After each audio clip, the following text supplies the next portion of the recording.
ଯାତ୍ରା ଜଗତର ମେଲ୍ ଆଙ୍କର 2026-2027 ଯାତ୍ରା ଋତୁରେ।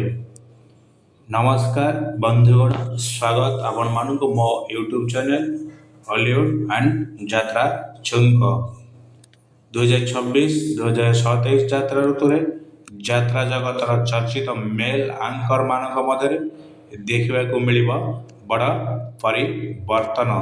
କିଏ କେଉଁ ଯାତ୍ରା ଅନୁଷ୍ଠାନରେ ଯୋଗଦେଲେ ସେ ନେଇ ଦର୍ଶକ ମଧ୍ୟରେ ଉତ୍ସାହ ବଢ଼ିଛି। ନୂଆ ରଙ୍ଗରେ, ନୂଆ ରୂପରେ, ନୂଆ ଅନୁଷ୍ଠାନର ଆଙ୍କର ଟିମ୍କୁ ସଜାଇଛନ୍ତି। ଏହି ଯାତ୍ରା ଋତୁରେ ଅନେକ ଲୋକପ୍ରିୟ କଳାକାର ଆଙ୍କର ନୂତନ ମଞ୍ଚରେ ଦେଖାଯିବେ, ଯାହା ଯାତ୍ରାପ୍ରେମୀଙ୍କ ପାଇଁ ଏକ ବଡ଼ ଆକର୍ଷଣ ହେବ।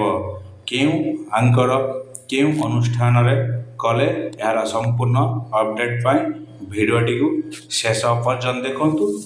ଭିଡ଼ିଓଟି ଭଲ ଲାଗିଲେ ଲାଇକ୍, ସେୟାର ଏବଂ ସବସ୍କ୍ରାଇବ୍ କରିବାକୁ ଭୁଲିବେ ନାହିଁ। ଧନ୍ୟବାଦ। ଜୟ ଜଗନ୍ନାଥ। ଚାଲନ୍ତୁ ଦେଖିବା କେଉଁଙ୍କର କେଉଁ ଯାତ୍ରାପାର୍ଟିରେ ରହିଲେ।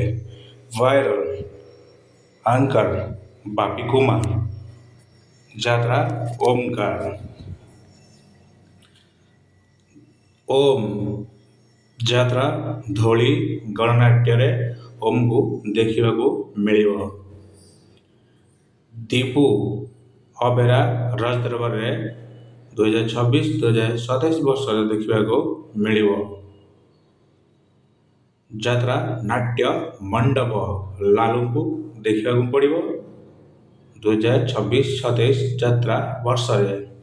ଭାଇରାଲ ଆଙ୍କର ବିଜୟଙ୍କୁ ଦେଖିବାକୁ ପାଇବେ ମାହେଶ୍ୱରୀ ଅପେରା ମାହେଶ୍ୱରୀ।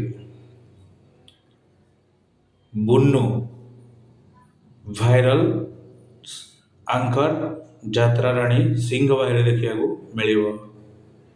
ରଙ୍ଗମହଲ ଭାଇରାଲ ଆଙ୍କର କିରଣଙ୍କୁ ଦେଖିବାକୁ ମିଳିବ। ଅପେରା ସୂର୍ଯ୍ୟ ମନ୍ଦିରର ଭାଇରାଲ ଆଙ୍କର ଅଭିକୁମାରଙ୍କୁ ଦେଖିବାକୁ ମିଳିବ। ମିଲନ ଯାତ୍ରାଶ୍ରୀ ବିଶ୍ୱ ଦରବାରରେ 2026-2027 ଯାତ୍ରା ବର୍ଷରେ ଦେଖିବାକୁ ମିଳିବ। ଉପସ୍ଥାପକ ସାଗର ଯାତ୍ରା ଇନ୍ଦ୍ରଭୁବନରେ ଦେଖିବାକୁ ପାଇବେ। ଅପେରା ଶ୍ରୀଗଣେଶ ଭାଇରାଲ ଆଙ୍କର ଦୟାକୁ ଦେଖିବାକୁ ପାଇବେ।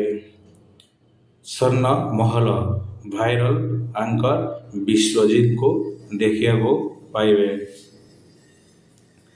ଯାତ୍ରା ଖଣ୍ଡଗିରି ଭାଇରାଲ ଆଙ୍କର ବାପିଙ୍କୁ ଦେଖିବାକୁ ମିଳିବ।